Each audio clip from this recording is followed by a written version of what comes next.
Hello and welcome to episode 12 of History with a Drag Queen with me, Carla Marks, your host. Hey, how you doing? How are you though? But really, how you doing?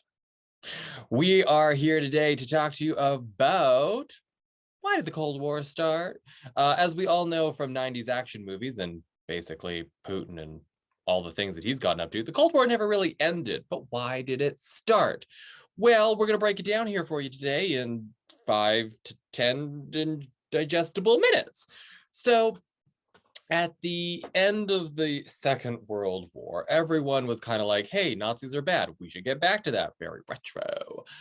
And the communists in the Soviet Union, plus the capitalists in Britain and its empire in America, were like, yeah, let's get rid of this empire so we can build our own empires.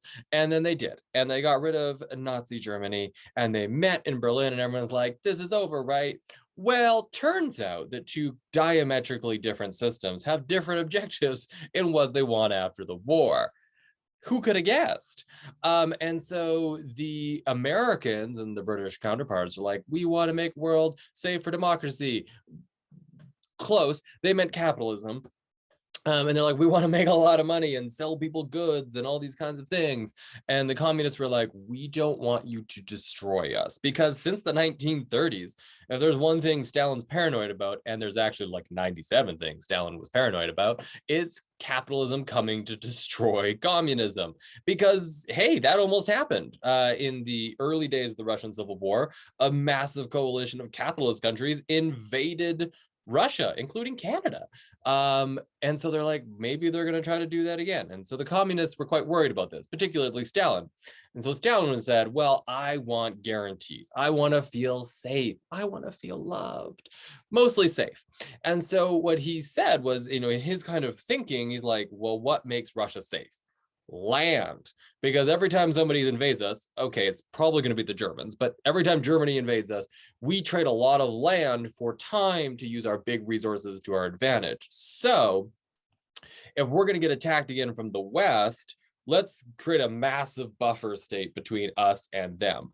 And so that's why he goes around gobbling up as many countries as he can in Eastern Europe. We're talking about Poland, the Baltic states, we're talking about Romania, Hungary, Bulgaria, anything that was portrayed as a villain smoking a cigarette in like an 80s action movie. He wants them.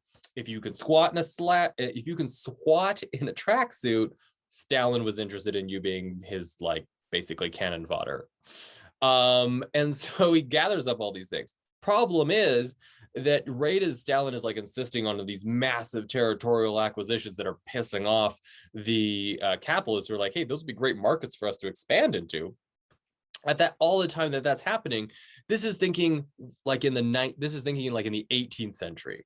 Stalin's thinking about land equals security. And the problem is that right as the exact moment this horse trading is happening, the world has entered into the nuclear era. Yeah, let's go with era. The bomb is tested. The first nuclear weapon is tested in Los Alamos in New Mexico. And the Americans receive word of this. And they're like, you want territory? We can like level whole cities now. And so there's this weird thing where the Cold War is rooted in thinking of territory and space that's very antiquated at the exact moment that the world launches into this new antagonistic nuclear world. And so there's a lot of mistrust between the two nations. Really it comes down to internal issues and mistrust between capitalist countries and communist countries because they've tried to kill each other before. And it's all about money, which is wild. And then that expresses itself in a myriad of little ways, like money, because when the Americans tried to restart the German economy, they gave the Russians plates to make money, and the Russians were like, great, and just started cranking out as much money as they could, and it totally devalued the currency. And so the Americans were like, okay, let's make another new currency, but this time you don't get the money. And that really is what divided Germany, is economics, divide the two sectors from the East and the West. And this division grows and grows and grows. And like nobody was just like, let's go to couples counseling and like figure this out. It never happened. Single tear. So that's kind of a rough idea of how it started. There's a lot of details, and I can give you an entire like university level course on this, but that's kind of the fast and easy way. Is they just didn't trust each other, and then after the war they still didn't trust each other. So there you go. Yeah. I'm sure there's a history with a drag queen out there in your future with like all the nitty gritty details where we can talk about like John Keenan and the long telegram. And we can talk about, the division of Germany and the Warsaw Pact and all those little details along the way. But the problem is that the core is they don't like each other and they have different economic systems. So thanks so much for watching.